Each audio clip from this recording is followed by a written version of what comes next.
जय हिंद दोस्तों, मैं इब्राहिम। आप देख रहे हैं सत्य शोधक नंबर 1। हम मौजूद हैं कुछ वक्त पहले जो केसेस उठाए गए थे, सलमान और मुस्कान नाम का जो केस जो उठाया गया था, इसी घर के अंदर मैं मौजूद हूं, जिस घर के अंदर में करीबन लाखों रुपए की चोरी हो चुकी है और उसका सामान जो मालिकाना हक रखते हैं उस सामान पे, उनको अभी तक वो सामान मिला भी नहीं है। पुलिस ने अभी तक रिकवर नहीं किया है, पर आज वो फिर से हमारे चैनल के माध्यम से लोगों को कुछ बताना चाहते हैं कि पुलिस हमारी कितना जो एक्टिव है और जो आरोपी है वो पुलिस से ऐसा लगता है कि 10 गुना ज्यादा एक्टिव है। कहीं ना कहीं ये एक जांच का विषय है। जो मैं कह रहा हूं ये कहीं ना कहीं इसमें सच्चाई भी है, इसलिए क्योंकि एफआईआर 5 तारीख पहले महीने 2024 में हुई और उस वक्त से लेके आज तक आरोपी ने जेल की शक्ल तक नहीं देखी है। जेल की क्या, मुझे लगता है कि पुलिस की भी शक्ल नहीं देखी है। अब क्यों नहीं देखी? कहीं ना कहीं ऐसा एक सवाल उठता है कि क्या पुलिस खुद उस आरोपी को सपोर्ट कर रही है या फिर वो आरोपी पुलिस से बड़ा है? ये एक सवाल है, आप लोगों के ऊपर मैं छोड़ रहा हूं। मैं इनसे कुछ जानने की कोशिश करता हूं कि गणेश सर जी, आप इतने वक्त के बाद में फिर से एक बार अपनी गुहार जो है प्रशासन से, शासन से और जनता को ये बात बता रहे हैं कि आखिरकार आपके साथ में पुलिस किस तरह से काम कर रही है। सबसे पहले मैं आपका अपने चैनल में स्वागत करता हूं। मेरा नाम गणेश दत्तात्रेय हनगर, मेरा भाईंदर में रहता हूं मैं, और मैं आपका चैनल का बहुत बहुत शुक्रिया अदा करता हूं जो मेरे कहने पे आप आए और मैं आज मीडिया के माध्यम से मेरी जो व्यथा है, जो मेरी तकलीफ है, मैं बयान करना चाहूँगा कि मेरी एफआईआर 5 जनवरी को ली गई थी जो भाईंदर चौकी से।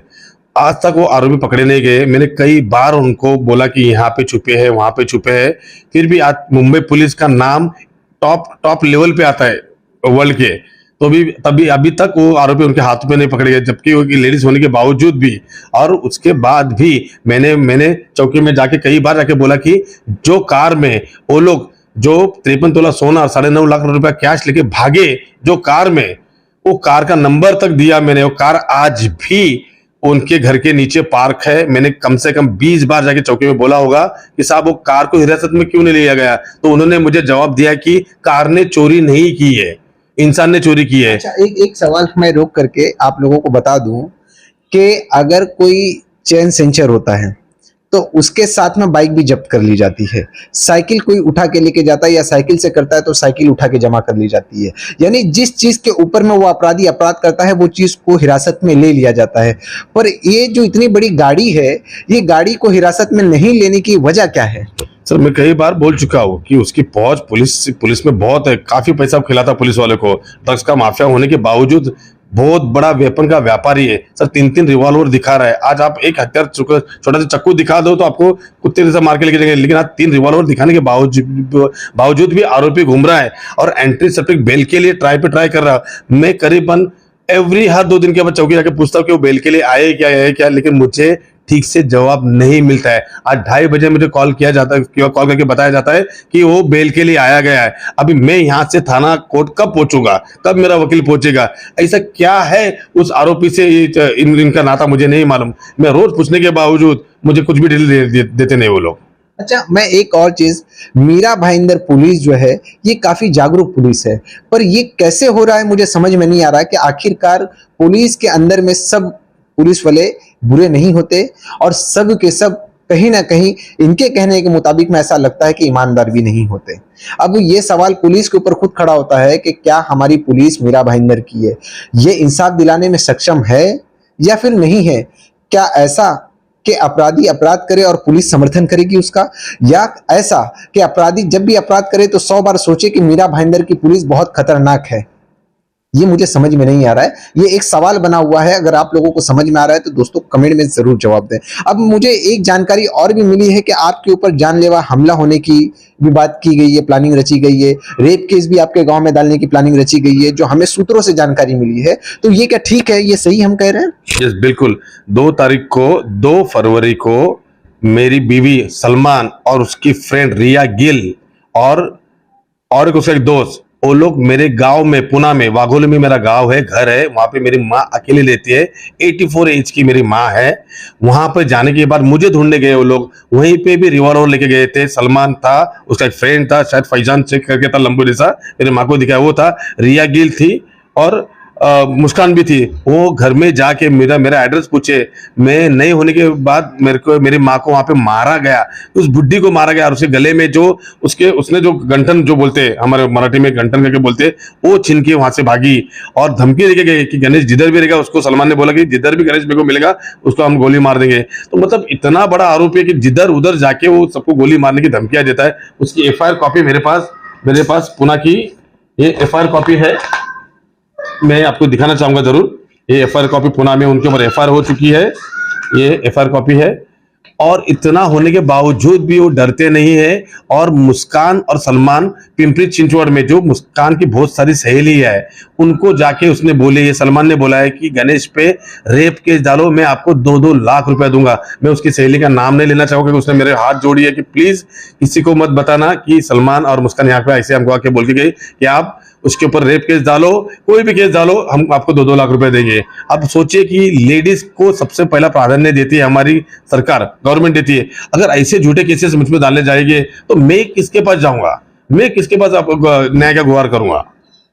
अब ये एक बड़ी जानने की बात है कि आखिरकार जब पता है पुलिस को कि अपराधी कौन है, और फिर भी ऐसा लग रहा है कि अपराधी ही जो न्याय मांगने की उम्मीद रखते हैं उनको ही अपराधी बनाने के चक्कर में है।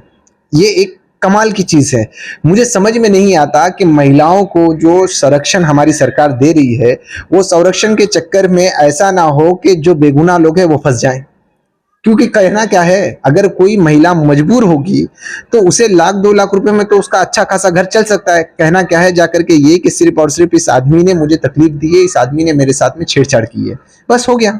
और पुलिस सिर्फ और सिर्फ उस वक्त एफआईआर दर्ज करेगी और फौरन इनको अरेस्ट कर लेगी।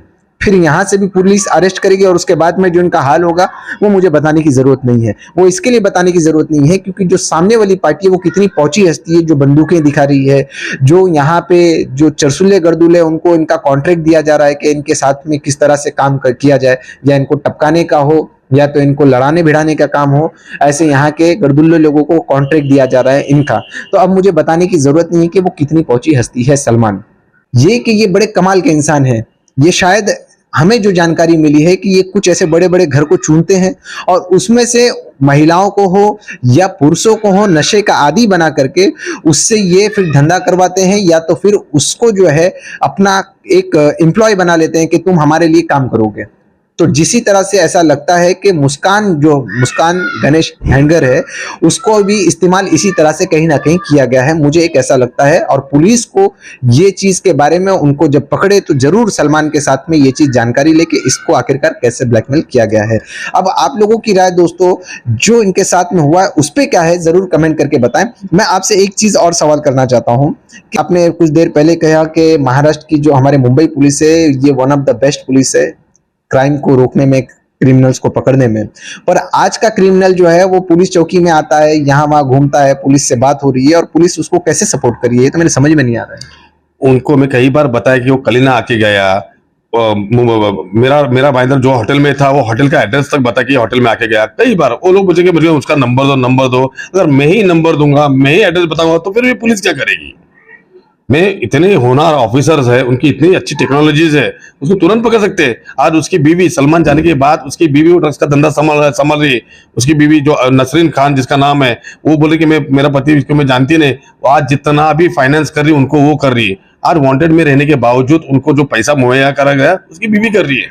उसकी बीवी मिलने गई थी उसको 15 दिन पहले इधर सांताक्रूज गोलीबार में। यहाँ तक कि मेरे सूत्रों की नजर मेरे भी काफी फ्रेंड्स है, सर्कल है, उन्होंने बताते इधर आया उधर आया और बेधड़क वो घूमता है रात के टाइम पे। उसको डर ही नहीं, खौफ ही नहीं है पुलिस का। उसको मालूम पुलिस बंधी हुई है, उसको बिल्कुल भी खौफ नहीं है। तो मैं इसे भी जनता से एक मांगता हूँ, और मैं खास तौर पे मैं नीतीश राणे जी का मैं तहे दिल से शुक्रिया अदा करता हूँ कि उन्होंने लव जिहाद के खिलाफ ये मुहिम लड़ी है। मैं भी चाहता हूँ कि मेरे इस न्यूज के माध्यम से उनके पास मैसेज जाए कि साहब हमको हेल्प करना, क्योंकि यहाँ पे पूरी तरह से मैं बिना हेल्प के, उससे भी ये न्यूज चैनल है, ये जो मेरे भाई लोग जो है मेरे लिए मेहनत कर रहे हैं, जो मेरी सच्चाई लोगों के पास ला रहे हैं, मैं उसका बहुत बहुत से शुक्रिया अदा करता हूँ।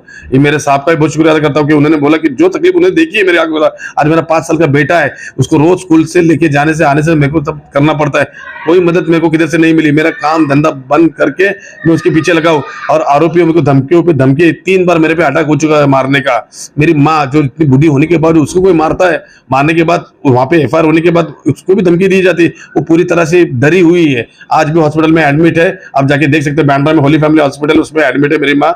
अब मैं हॉस्पिटल संभालू क्या संभालू, मतलब इतना भी डरा हुआ हो। तो मुझे प्लीज, मैं जनता से रिक्वेस्ट करता हूँ कि मेरी मदद कीजिए।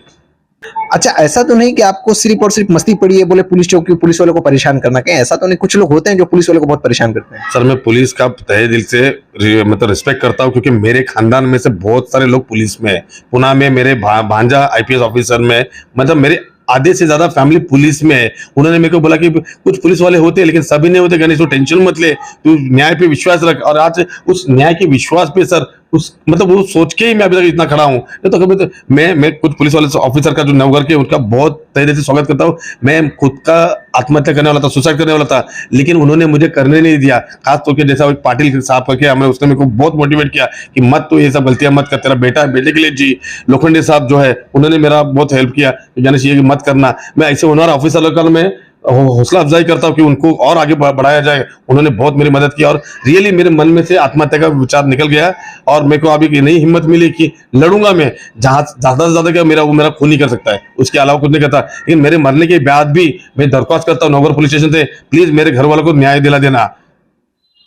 अब सोच लीजिए, ये जिंदा इंसान है इस वक्त जो न्याय मांग रहे हैं, और मरने के बाद ये कह रहे हैं कि कम से कम मेरे घर वालों को न्याय मिल जाए। अब ये पुलिस के ऊपर है कि क्या इनके मरने के बाद न्याय इनके घर वालों को मिलेगा, या जीते जी जो न्याय के हकदार हैं उनको न्याय मिलेगा। जबकि हमारा जो सिस्टम ये कहता है कि 100 आरोपी छूट जाए, एक बेगुनाह को सजा नहीं मिलनी चाहिए। पर आज देखने को ये मिल रहा है कि 100 गुनाहगार बाहर घूम रहे हैं और एक जो लोग हैं वो पीड़ित है और परेशान है। जिस तरह से आप लोगों की राय दोस्तों क्या है इन लोगों के ऊपर में? सलमान को क्या पुलिस संरक्षण दे रही है? आप लोग जरूर कमेंट करके बताएं। इनको इंसाफ मिलना चाहिए, हमारी मीरा भाईंदर पुलिस एक्टिव होना चाहिए। ऐसे अपराधियों को जरूर सख्त से सख्त सजा मिलेगी। मुझे उम्मीद है हमारे न्यायपालिका पे, कार्यपालिका पे, और मुझे पूरी उम्मीद है मीरा भाईंदर पुलिस पे। जय हिंद, जय महाराष्ट्र।